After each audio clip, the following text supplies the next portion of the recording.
Jelena, I'm so glad that you're here in Stockholm. Welcome back. Thank you so much. I'm so happy to be here, and thank you so much for coming here to hear about my book and my experience. Thank you so much. We don't have a book yet. It's being printed as we speak. So this is Mitt Älskade land, the way I've read it in a not proofreaden copy yet. This is a book. Let's describe it a little bit, because this book contains some of your reportages that have been written throughout more than a decade. And then you have written new chapters, pairing up them with these previous reportages. Why this form? Why using already existing texts and pairing them up with newly written texts? The thing is that, all my career in journalism, though in Russia we don't really call it career because it's a strange way of living more than career. I became a journalist honestly because I didn't want to look at myself. I want to look at other people and how they live and about their experiences and their thoughts and their feelings. And when I decided that I will write a book about how my country turned into a fascist country, I understood that I cannot just, hide behind the backs of my characters as I usually did, because I also was a part of the story and I need to be honest about my part of the story. So that's why I decided that I need to talk about myself too. And it, I believe, was the hardest part of writing I ever had, because it's hard not to, change things to look prettier or smarter or stronger than you actually are. But I believe it's what had to be done, and I'm very glad I finished the book. We are also very glad that you finished this book, and I wanted to just say a few things. I mean, the reportages that are here, Jelena hasn't just been describing reality in Russia and other countries such as Kazakhstan, but also been an active part of contemporary Russian history. And here we must mention, for example, the interview you made in 2015 with a conscript soldier from Ulan-Ude who was present in Donbass on Ukrainian territory when Russia was denying that regular Russian forces were participating in what they were calling a civil war in Ukraine. And your article changed global understanding of this conflict because it became a proof of the actual situation on the ground. I also just wanted to mention, I made some improvised translations into English because I know these texts in Russian and I know them in Swedish, and we're talking in English, which is something both you and I are dealing with. But so the chapters are called things like The Un-Russian, My First War, Darkness Has No Heart, Open Your Eyes, Fascism is Already Here, and one of the most painful stories is difficult actually to translate into English. It's the word internat, which can, of course, in English refer to orphanage, dormitory, different things, but is an institution for people that have been deemed unfit to function normally in society. I wanted to go straight to the title. Моя любимая страна, Mitt Älskade land, and in English a much more provocative title, I Love Russia. How did you end up with this title? Well, it describes the reality. I love Russia. It's my country, and it's what I feel. And I know it's... Actually, when I wrote this title, I never thought it would be hard to translate, because it's such a simple sentence, but it was. And like, for example, I don't know how things are going here in Sweden, but for example, my German friends, when they heard like, the title in German, it's Das Land, das Liebe, they said like, no, we don't say things like that. Like, since we are not a fascist country anymore, we don't allow ourselves to say that we love our country, because this kind of love is dangerous. Like, it always will end up with blood. Like, you can love your family, your friends, like neighbors, if you are welcoming enough, but not the country. And only like ultra-right activists can say like, I love Germany or whatever. But I think that it's this part of discourse. It's the part of discourse what Putin is following very clearly. Then he says, like, if you love Russia, you have to go and kill Ukrainians. Or if you love Russia, you have to be silent about certain things. Or if you love Russia, you have to obey.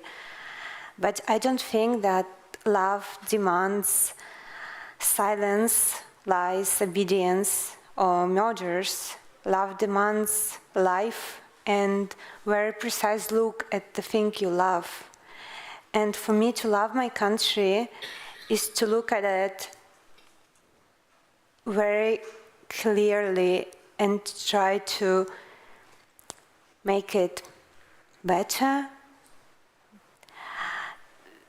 And I'm hoping that like my book would help to, break this connection what politicians are using between like love and silence, love and murder, like patriotism. If you are patriotic, you do this, and this.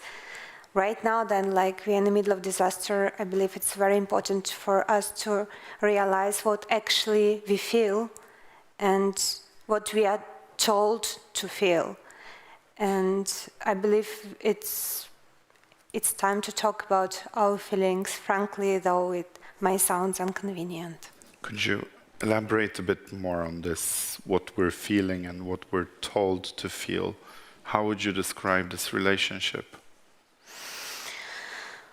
Well, what I feel right now about my country, actually I feel love even stronger because my country is in a disaster, in a catastrophe, and it's being ruined by itself, and it's ruining Ukraine, and it's ruining people's life. And it's like then you love someone and he's doing terrible things and he bringing himself into terrible... Sorry, my English isn't perfect. But we agreed that we will look for words if we don't find them, with your help. It's true, but I'll give another try. So, then in Russian we have this word "beda." I don't know how to translate it correctly. Any Russian that would like to suggest? Trouble? Well, trouble is... Yeah, it's a bit less than it's beda. It's misery also, I mean, unfortunate. Yeah. I just always remember one thing that, like one story which is completely unrelated with book. Like, then I was, 6 or something. It was 90s. In Russia it was a tough time. Poverty, criminals, no money, all this shit. My mom got sick. I believe she has pneumonia. So she lay down in the apartment. She weren't able to stand. And she asked me to go to the drugstore and to buy some medicine for her. It wasn't really far from my apartment. It was like 3 blocks or something, but it was winter and it was already dark, and for me it was like a big way to go. So I went, and then I came there. It was like in the 90s they didn't really open the drugstore. They closed it, and it has just a window, and you need to say in the window what do you need. And the window was so much higher than me, so people helped me to lifted me, and I said I need antibiotics. And the drugstore woman said, "You are too young. We won't sell it." And I'm like, "Please, my mom is sick." And she said, "No, I'm not selling it to you." And I started to scream at her. I said, like, "If my mom dies, I'm gonna come here and kill you. I will wait and you leave this drugstore, and I will kill you with a knife. I have a big knife." And then I went back, and I was crying all my way back. But in all of this crazy situation, I believe I never felt stronger how much I love my mother and how I belong to her. So right now, I cannot say like my country is in trouble. It's not trouble. It's like in Russia we say "пиздец." I believe it's untranslatable. But I feel very connected. I feel very connected, and I feel my place is right there, and I need to do my best to make things right. And I also feel a lot of pain because this love hurts. And I also feel a lot of guilt, and sometimes I feel a lot of shame. And it's the feeling I have. And what I've been told to feel is I have to be proud because my country is fighting with fascism in Ukraine. It's helping Ukrainians to overcome Nazis in their country. I have to feel united with the president because it's just the right time to feel united. We are in a war. And I have to, if I don't agree with what's Putin doing, I should be silent, because you cannot go against your country. You know, those people, they always trying to pretend they are my country, but Putin is not my country. My country is much bigger than Putin. So I believe that's why we need to be clear about what we feel. Jelena, you started talking about television, and in the very beginning of your book there is a kind of autobiographical story about you growing up and your media consumption and this sort of worldview that you acquired through television, and then the local library that had Novaya Gazeta and articles written by Anna Politkovskaya, and how this changed you and your life. I mean, this is what made you, right? True. And if we could speak a bit about television, both back then but also television now. You spoke about propaganda using real feelings and applying meaning to them. How would you describe this to those who do not understand Russian society today? So it was like almost the first what Putin started doing since he became a president, to gain control over the media. He started from television, then he switched to regional media and papers, and now I believe we can say that all Russian media, almost all Russian media proceeding inside Russia, they are state-controlled in this way or another. And it didn't start from 24th of February, like this propaganda radiation was spreading for years. And it's much more advanced, well done, and smart propaganda than Hitler had in Third Reich. We have more tools now and more budgets, and people who are working on creating propaganda. It's like very smart and dedicated people. I mean, and they are succeeding. In Russian society,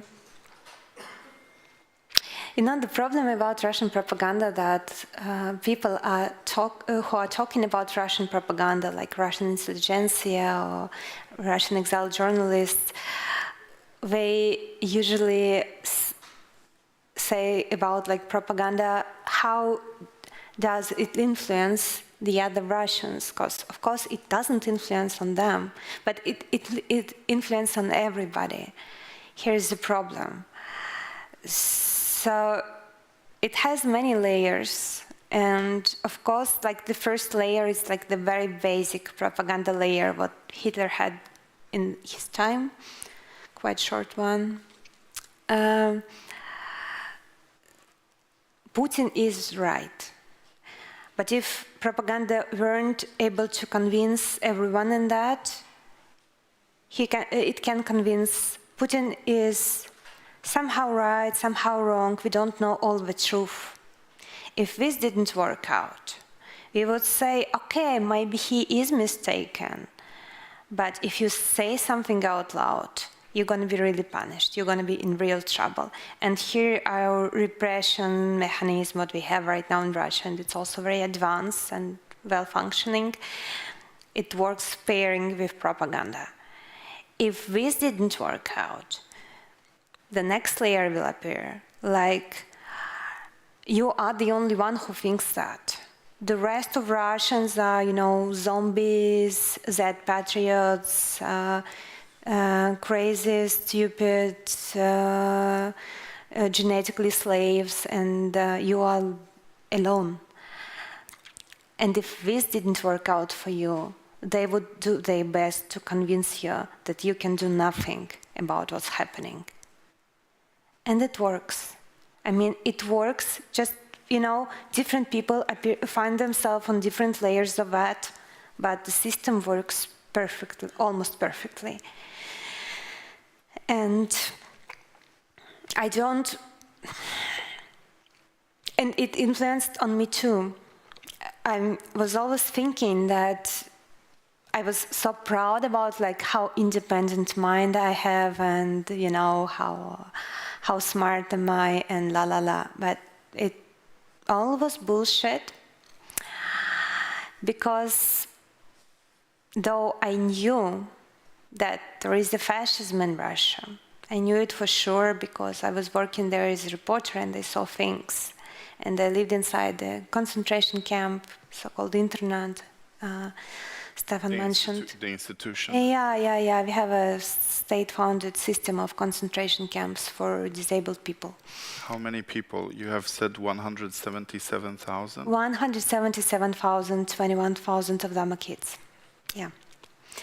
And I knew that, and I knew the anti-LGBT law that said that we are socially unequal to other Russians, also, kind of fascist formula of describing things. And from the history, I knew that fascism will always ended up with war, because fascism is like extensive ideology. It's never like, okay, let's build nice, good fascism inside our country and be happy with it. No, it's growing, it's spreading.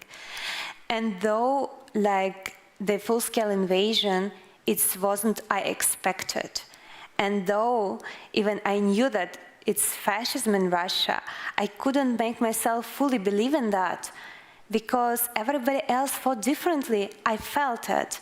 But how did I felt it? Because this, propaganda affected me through, not directly through television. I didn't see television, but through other people who already were affected with that, through other media who were affected with that.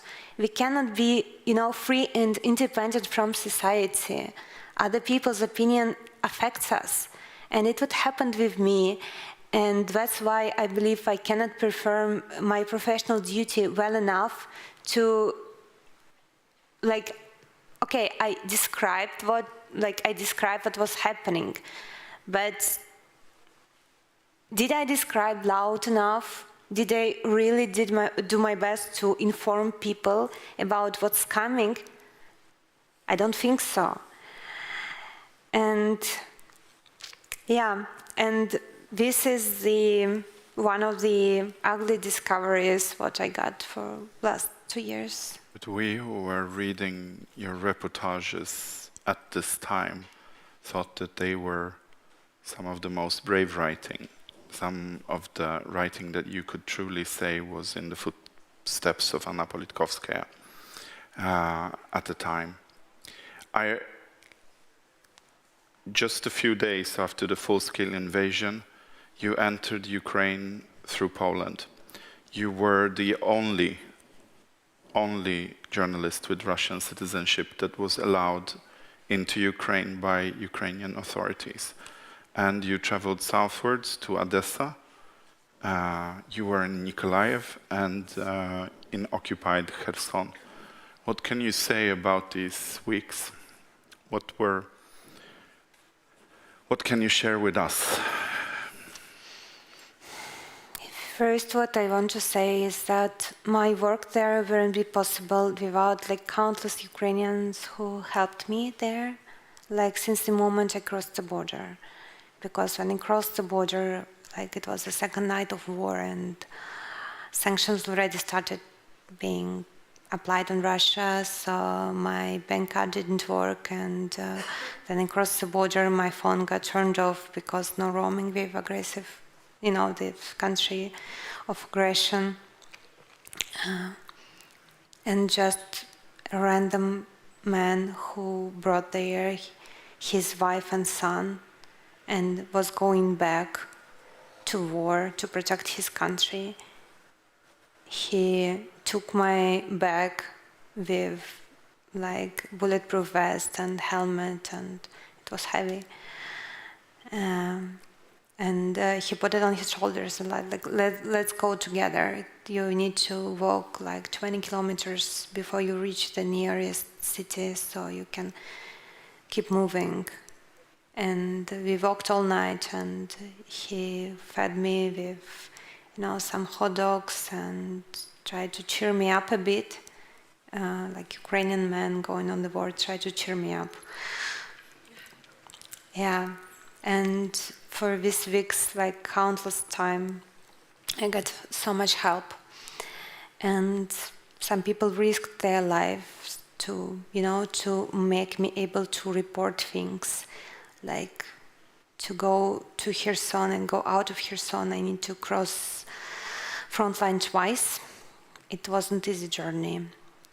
And all these people were helping me not because I'm such a nice person and, they love me so much. No, because they understand that I am an opportunity to talk for me with Russians, because they had to say things to Russians. They want us to know what's really happening there.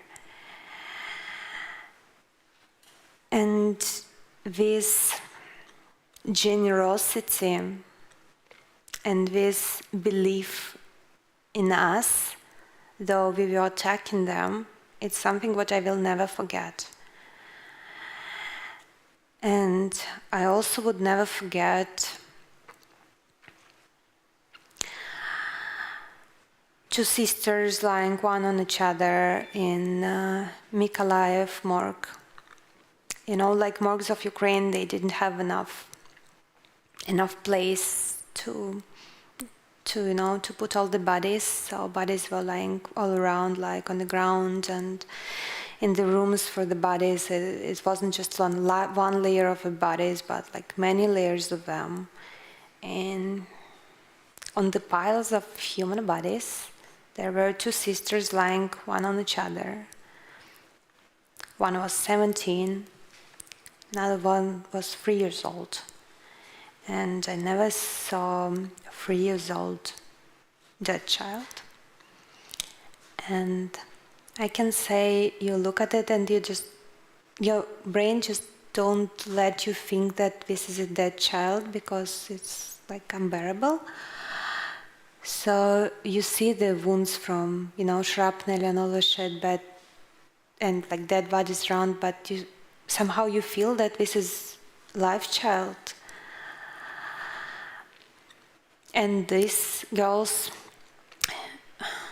Veronika and Darina Butim, they were killed with Russian shelling in village Mishkova Pogorelova on the third week of invasion. And I know that now the war is going on more than a year, close to 2 years soon. Now we know Bucha, now we know Mariupol, which was totally destroyed with like human beings living there. And now we know so many things. But still, I just don't know what kind of political idea or political ambition or terrible wish to get into history books as, a winner, and I don't know what piece of land would, justify this 3-year-old kid laying on, her sister. And it's something that I keep thinking on, and I just don't understand. And yeah. Thank you for being so honest with us. I mean, your empathy does not come as a surprise to those who read your text, because one of the things that really signify Jelena Kostiutjenko as a reporter is empathy. But we will now briefly skip. You all know probably, or you have read Jelena's account that was also published in Dagens Nyheter about what happened next. There was a death warrant for you. Someone in the Russian security structures contacted your editor-in-chief, Muratov, laureate of last year's Nobel Peace Prize, and warned him that they would kill you. And you went into exile, and I think this is important to stress, that you didn't go into exile from Russia. You went into exile from Ukraine in your bulletproof vest. And everything you're having, wearing today, and all the things you have today are things you have acquired in exile. But the loss isn't the loss of clothes and books only. I've heard you talk about this, and I would like to come back to this. I mean, you were at this time one of the most read, known, and respected reporters in your country. And when you end up in Germany, you lose what you're doing. How was this feeling? I believe I was losing it part by part, because while I was working in Ukraine, they changed the legislation, and it was then I was working in Odessa, we changed the legislation that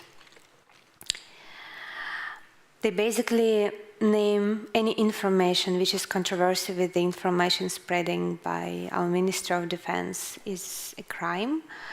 So I knew since that moment that I'm committing a crime in the eye of the law of my country. But then they closed my newspaper that I was working for 17 years. And then, with what you mentioned, I was about to travel to Mariupol, and then I got the information from my colleagues that I've been awaited on the road to Mariupol. And when I left, I spent months to write this book, what we're talking about right now. And then I decided that I will be able to keep reporting, though I won't be able to reporting from Russia. There are so many places what Russia affects, and Russian readers need to know the way how it affects these places. So I joined Medusa. It's another big independent media, Russian media, also exiled. We should mention now, because there are a lot of questions where your book will be published in Russian. Your book is the first book that is published by Medusa in their new publishing line. And it will come out now in October? I hopefully like in a week or two, because it's like the first book for them. It's very struggling, obviously. So the paradox is that we might be able to read it in Swedish before. Yeah, can you imagine? It's sorry for interrupting you. I just wanted to mention. It's okay. It's worth mentioning. And you started writing for Medusa. I wanted to start. I was about to start. My first business trip had to be in Iran, and second in Ukraine. And for Ukrainian trip, I need to apply for visa, because now visa is required for Russian journalists. And then I went to Munich to apply for visa, and on my way back, I felt bad, and then I got lots of health issues, and then my doctors thinking that it might be related to poisoning, and German police is investigating it. But with my health, I lost the ability to be a reporter, because I'm usually reporting from difficult conditions. Let's turn it this way. With difficult conditions, and on these places you need to rely on your body, on your body strength, on your energy, on your ability to run, to hide, and now it's all quite impossible for me. And so it was part by part losing of what is my job is. Sorry, my grammar just went away. So the thing is that my professional identity is my identity, it's how I see myself. And now I don't know how to look at myself and what to do. And recently I had crazy story. I was invited to speak on Global Investigative Journalistic Conference, and it's such a great place for journalists to speak. It's the awesome thing. And I got so excited in the beginning, and then I'm but what am I gonna speak about? I'm not reporting over a year. And Jana, my girlfriend, she's no, you have things to share, you have tips to share, you have everything. And I'm no, there are so many reporters who actually are able to do this work. They should speak, not me. And till the moment of, the actual panel discussion, I was trying to replace myself with some other journalist, but I didn't want any replacement. And after this panel discussion, I just, went back to my hotel and cried out, because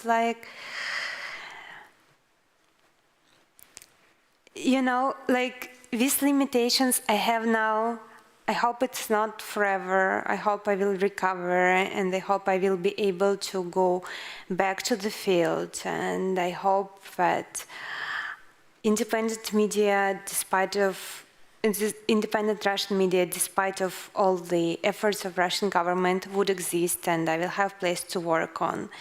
And I hope that one day, and better sooner than later, I will be able to go back to Russia and report about Russia for Russians, as I did all my life. But now I'm in some kind of twilight zone. And actually the only thing what saves me in this zone is this book. because I was lucky to write it before the poisoning, and now it's work which is already done, and this is this work which will be read by other people no matter what happens, and this is a huge relief for me.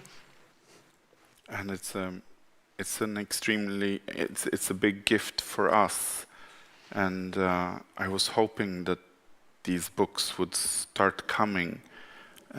Books take time, and you wrote this fairly quick. I mean, it's 1.5 years since the full-scale invasion started, and there is this book by a person who has really tried to understand her country.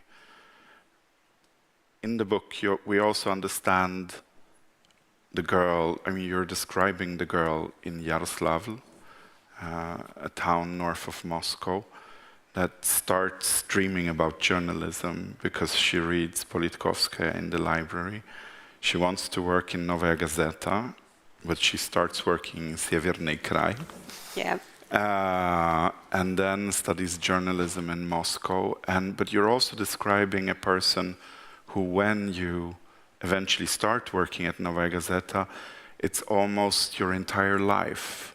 You have almost all your friends among your colleagues. You spend nights there because you smile gently at the women who are night guards in the newspaper, and they allow you to sit even though you need to go home. So, if you would describe in a few words Novaya Gazeta, this paper, although it exists now in exile as Novaya Gazeta Europe, but Novaya Gazeta as we knew it in Moscow does not exist. What would you like to convey to us about this place? I consider Novaya Gazeta as my family. Everything I learned about journalism and about actually, I learned how to love my country right there, because I was surrounded with people who love our country and who devoted to it and who did everything to make it better. Novaya Gazeta, which some part of Novaya Gazeta, some people of Novaya Gazeta remain in Russia. They don't have media license, their site is blocked, officially they are not journalists, and anything can happen with them, but they keep working very carefully and they keep spreading the information they got. And one of these people is my younger sister, who's working in investigative department of Novaya Gazeta right now. And extremely proud and extremely terrified every time I think about her.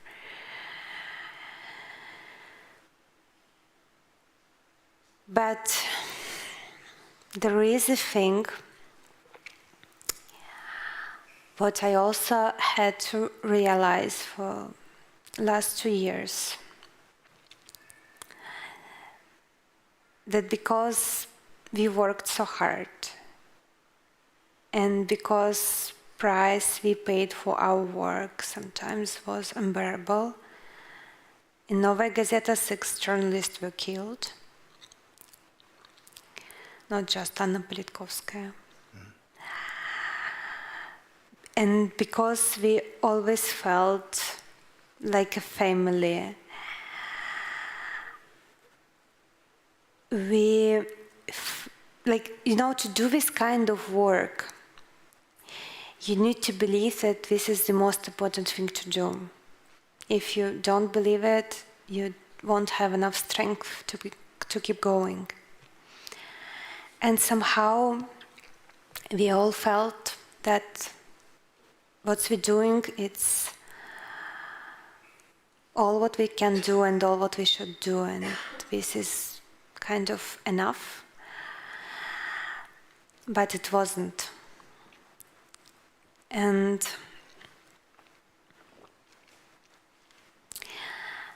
I believe we really believed in this American and European maxima that journalists shouldn't get involved into things, journalists shouldn't be activists, we just should describe the reality, and if our readers won't change it, okay, they will, but if they won't, so it's their choice. Jelena, but your colleagues at the newspapers who were doing compromises, they often called you activists. I mean, yeah, I mean, they were like probably the most activist newspaper in Russia, but still we weren't activists enough. And, you know, looking backwards at us, I mean, the whole way of looking backwards is the wrong way. Like, we can look backwards and like, oh my gosh, it was so obvious. It wasn't in the moment, right? But looking backwards at us, I'm keep thinking like, how and in what point did I decide that professional duty somehow replaced civil duty? Like, we all just citizens, not just journalists, right? You cannot just perform your profession perfectly and says like, okay, it's all what I will contribute to the society, right? We all have, you know, civil duties as well. There is another side. I mean, in 2011, you wrote a post on social media, once again an improvised English translation, why I will attend the parade today. And after this, you attended the Pride Parade in Moscow. You were beaten and hospitalized. Yeah. There is a chapter in your book that is about being an activist, an LGBT activist in Russia. So this isn't the whole story, because the professional journalist, Jelena, is not the whole person. Yeah, I was involved in like street LGBT activism in Russia, and like it's insane thing to do.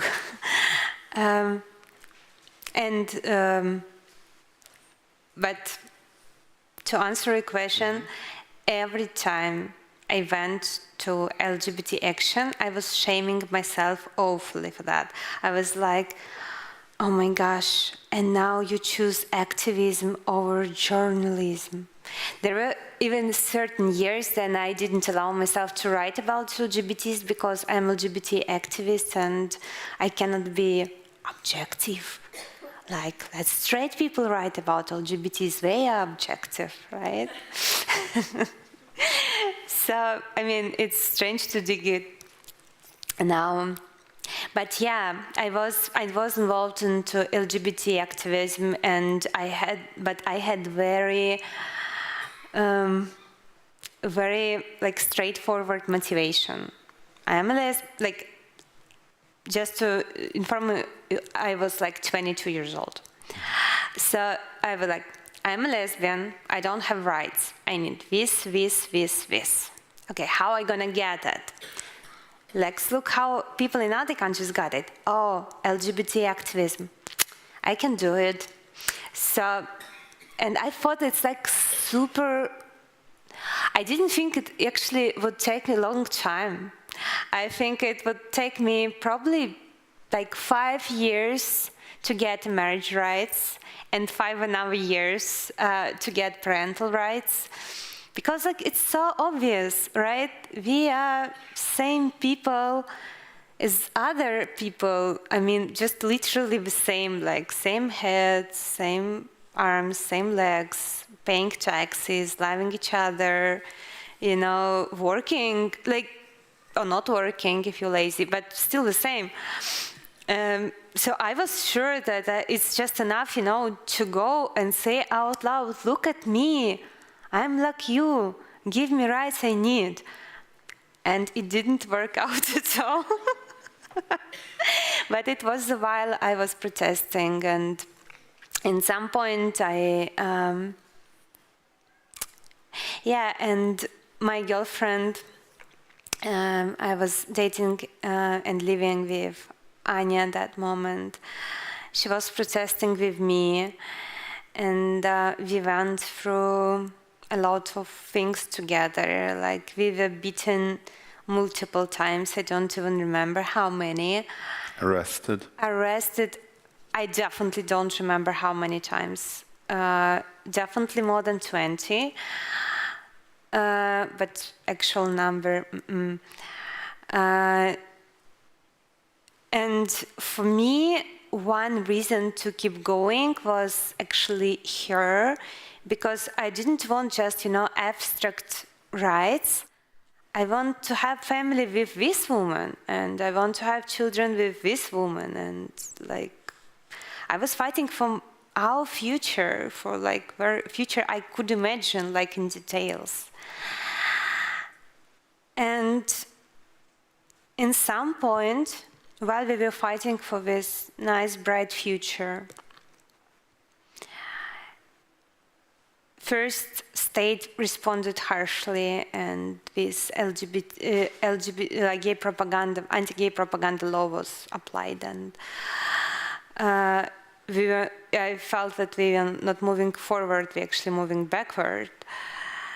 And then, after all these traumas and detentions and arrests and beatings, Physical violence, yeah. Yeah, lots of violence. We just started to get so tired. We just lost our strength.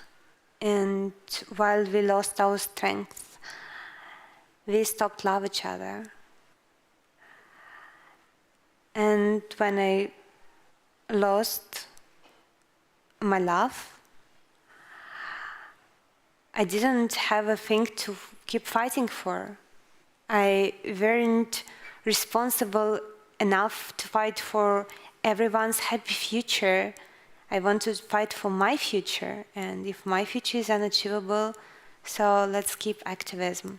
So this is my short story, being in activism.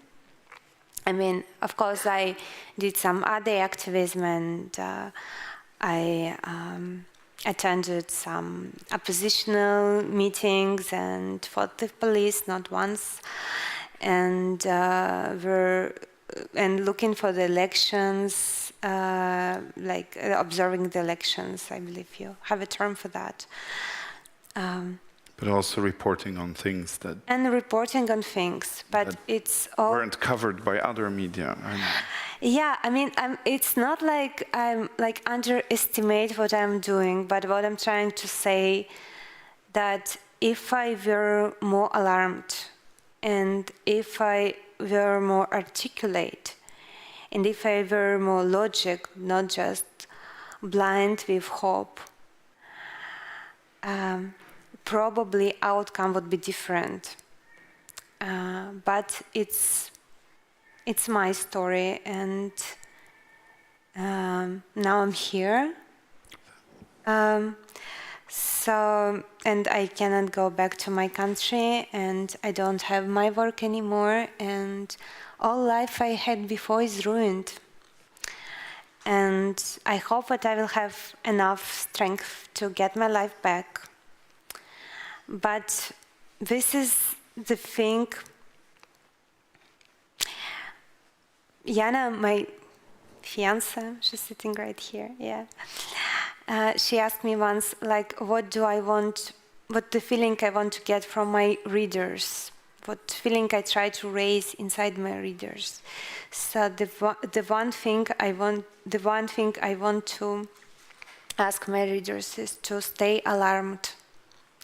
Stay alarmed, don't believe in high hopes, don't be optimistic, be realistic and stay alarmed. And if you feel that your country is under threat, it's the right feeling. You need to fight for it, or you can lose it just like I lost mine. I think this is a good point to open up for questions. Stay alarmed. This summer I was also thinking why I think it's so difficult for many of my Ukrainian friends to talk to even their Russian friends And I think staying alarmed, or the sense of acuteness, was my own personal answer. That it's difficult for someone who feels that the house is burning, that every second matters, that every hour people are dying, to meet someone who is disoriented and not panicking. And too many Russians seem to be disoriented and not alarmed.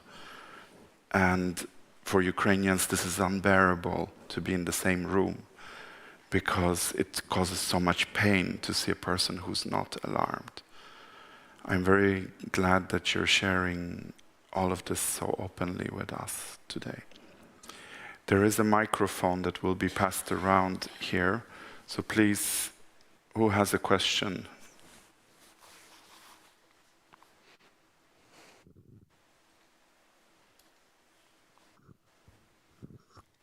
Thank you. Can I start to say some words in Russian first to Jelena, then I ask a question in English. Елена, я хотела сказать вам огромное спасибо за ваши тексты и за то, что вы пишете летопись современной России. И вы вот сказали, что благодаря «Новой газете» вы научились любить Россию. Я хотела просто сказать вам, что благодаря вам я продолжаю любить свою страну. Спасибо вам огромное. Вы делаете очень много, и не говорите, пожалуйста, что вы делаете недостаточно. Short translation, it was thanks to you said that thanks to Novaya Gazeta you learned how to love your country. Thanks to your text, I started loving my country, so don't underestimate your work. Yeah.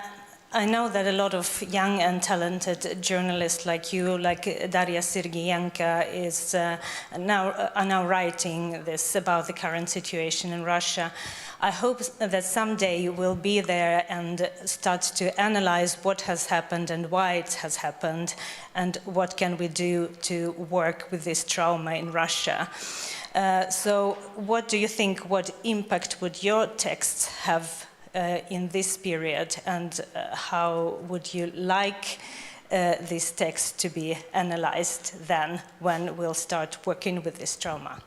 Thank you. Can I clarify something, because like what you said in Russian before, it just like blew my mind a bit. So I'm very sorry. So what specific period do you mention? You mean this period now? Да, вопрос. Можете повторить по-русски? Я немножко...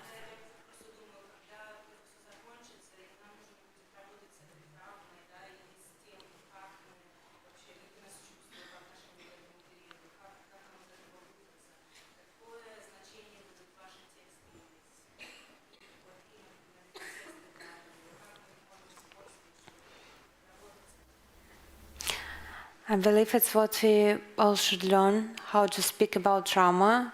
I mean, we were learning it all the time, but probably not enough. We just yesterday talked with Stefan about how the whole fascism growing, and like it's just like my theory, and probably it's like super childish, and I mean, I don't have decent education, so please forgive me who have. But like for as like the fall of Soviet Union was a moment of relief for many nations. But for people living in Russia, it ended up with 90s, which was a time of extreme poverty and criminal, and like everything around was crashing. And people got very traumatized, and it linked really with like fall of Soviet Union. And this trauma, that feelings they got, these real feelings they got, politicians like Putin, they use these feelings and they use history as an instrument to explain why specifically I feel angry and sad and painful, like what it's all about. So this resentment, which actually like the first step into like growing fascism, it's actually based on actual trauma. And I believe we cannot like, it's not like me sitting and putting fingers and calling blame things, but the way how media were writing about 90s are awful. People felt betrayed by journalists, they feel betrayed by media, because, and then actually Putin started to destroy media in Russia. He didn't get pushback from the society, because society didn't respect journalists already. So this war, which is destroying Ukraine, but destroying Russia too, different way, but destroying it. And I hope the losing of this war, it's also going to be a colossal trauma. And I just hope that my generation of journalists won't fuck it up like the previous one. Because if we will, and if the honest discussion about what we will live through and why did it happen with us, and what did we done to make it possible, and what didn't we done to make it possible. Without this honest conversation, we simply cannot move forward. Or we can till next Putin come and decided to explain us historically why and what we should feel, and that we don't just feel insecure and weak, but we just feel this way because we lost this war. Let's try to win it again. And I believe that another thing what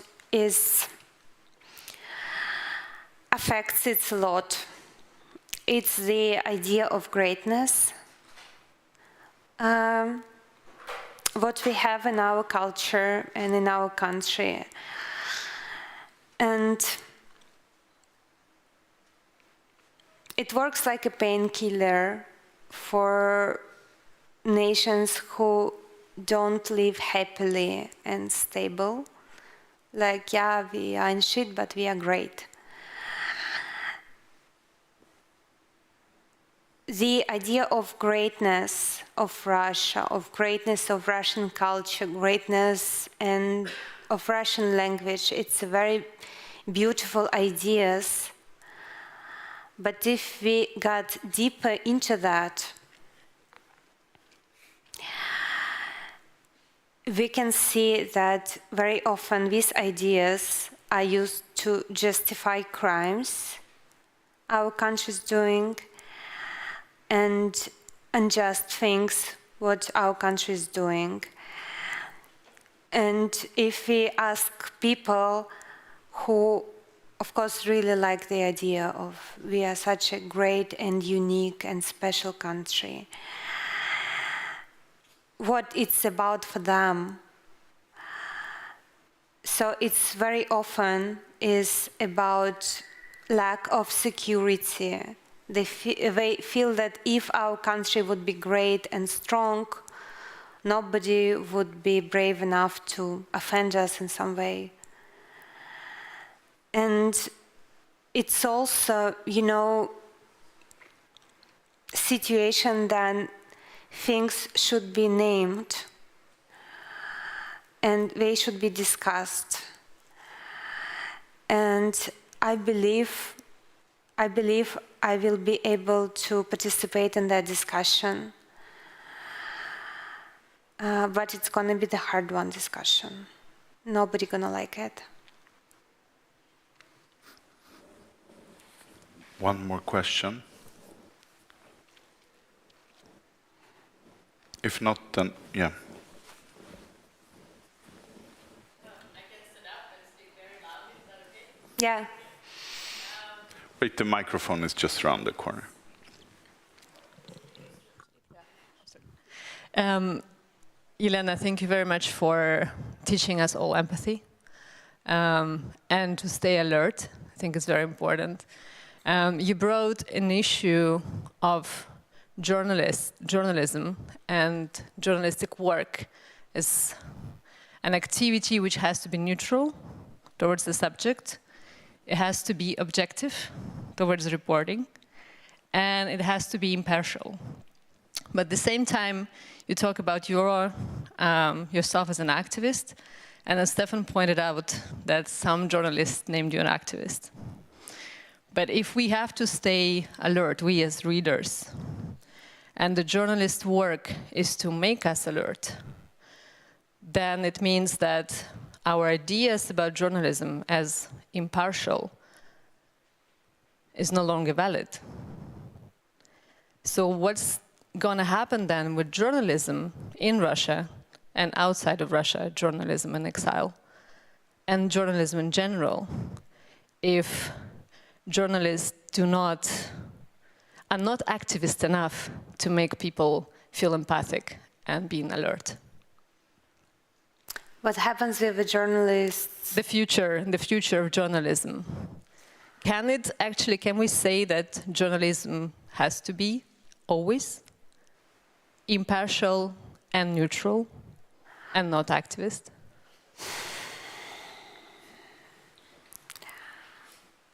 I mean, well,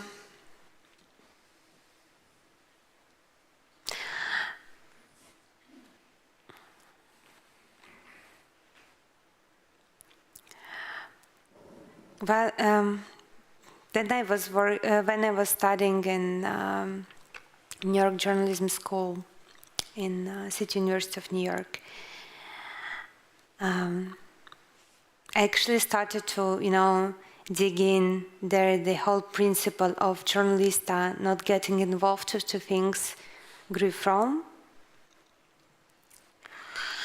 And actually, I don't pretend like I'm like a historical scientist and I know it so well and my discovery is the right one. But what I found out, that it seems like it was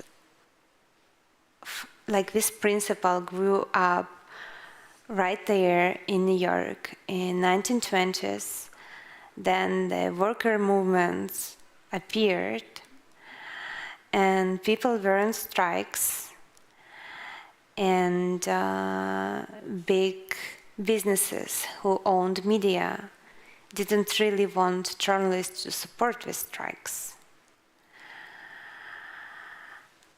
And that moment, they proclaimed that journalists shouldn't get involved into things. Journalists shouldn't get political. Journalists shouldn't touch the reality, which is like a nice white bird should fly over it, and if our wings would touch a dirt of the ground, we are not such white birds anymore, we are not objective. As a journalist of Novaya Gazeta, I was mostly writing about difficult and tabooed issues. It was like my specialization. Like then there is like a public agreement on something we need to question or break. They ask me to write about it. And what I found out, the most important thing what journalists has to do, is to be honest with readers. And if a journalist sees that here's a threat, here's a danger, those people are criminals, we should name them this way. And if we feel that our work is not enough and we need to act, and we need our readers to get part into this action, we need to tell the readers is what we see it's what we think. So get involved or don't, but hear what we propose. I believe journalism should get more political. And by naming it, by telling more political, I'm not naming the, to get more political, to get more, interaction with some political actors. No, we should consider ourselves as a political actors. And I believe we should stop being ashamed about it. It's my thought. We have time for one more question. Yes. Hi.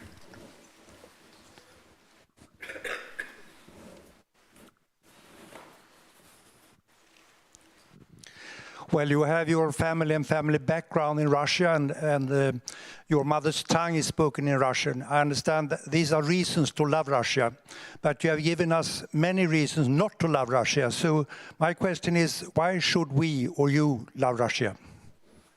I mean, you don't love because you should, right? You love because you love. So no reasons. I mean, I believe love is the strongest way in the universe. And I believe love is what keeps us all alive, and to keep us all keep going, and to protect us from evil, and sometimes save us from death. So it would be stupid to reject such a powerful source of energy just to,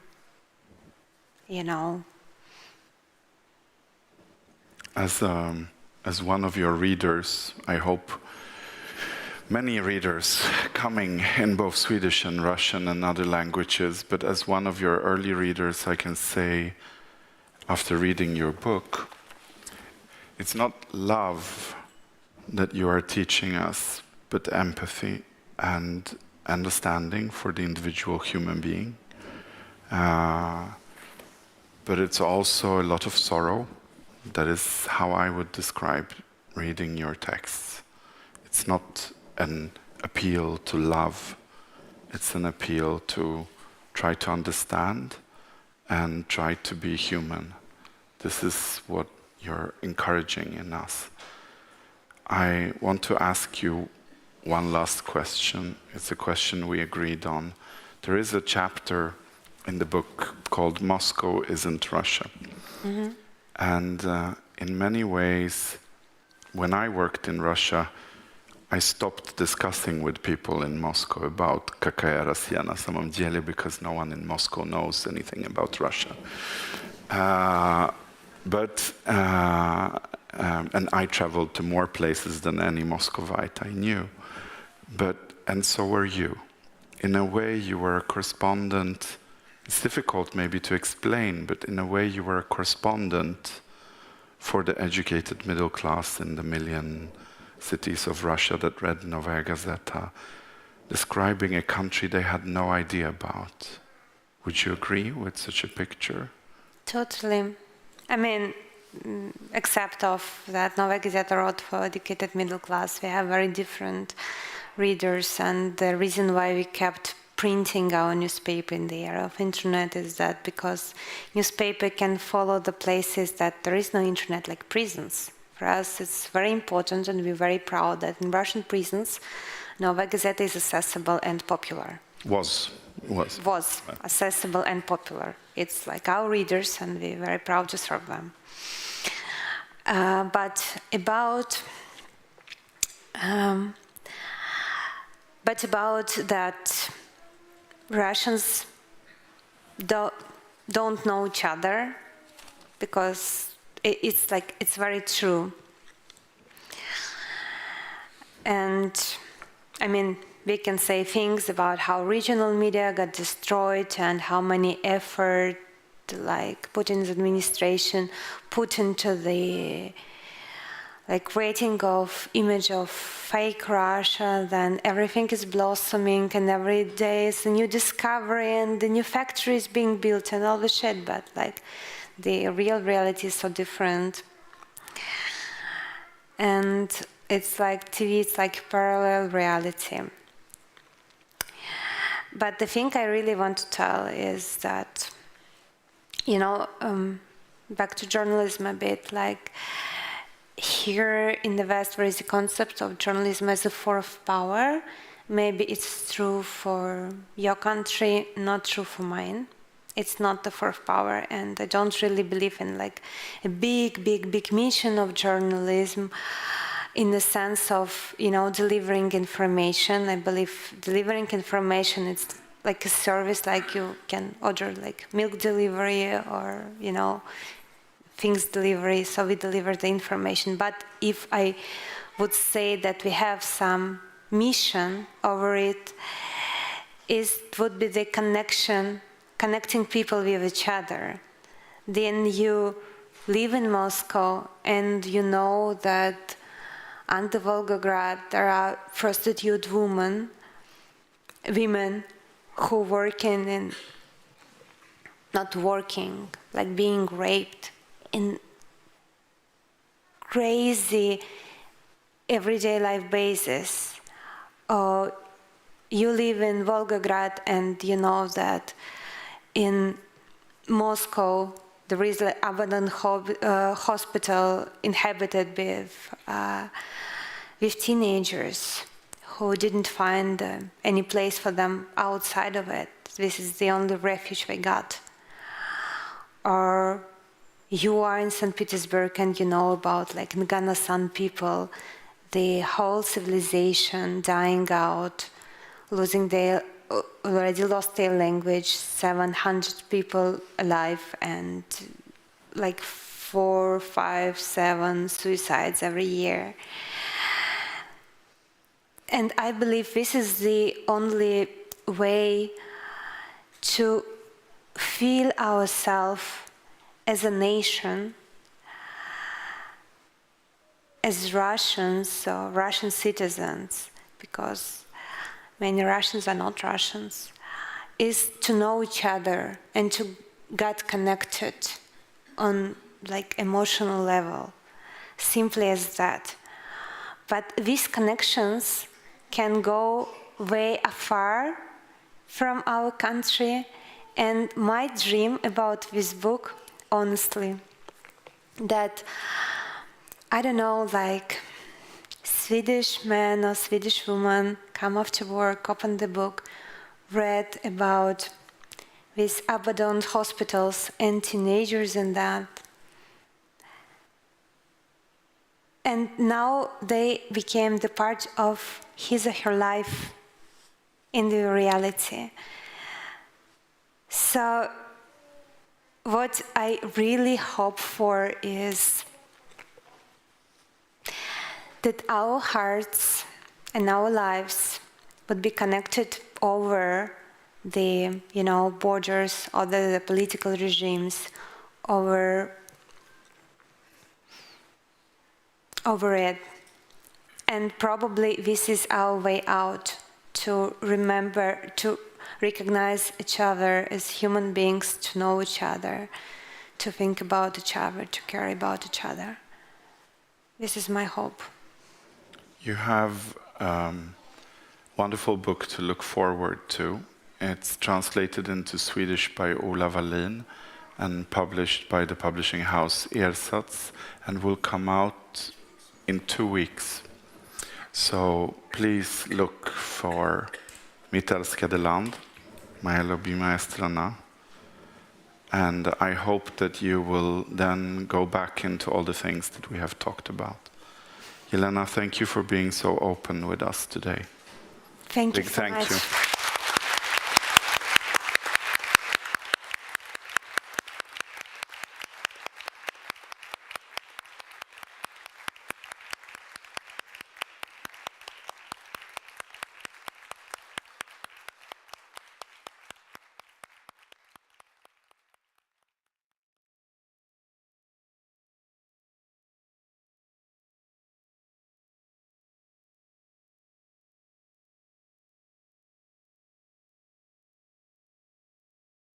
We have had increased security during this talk. Thank you.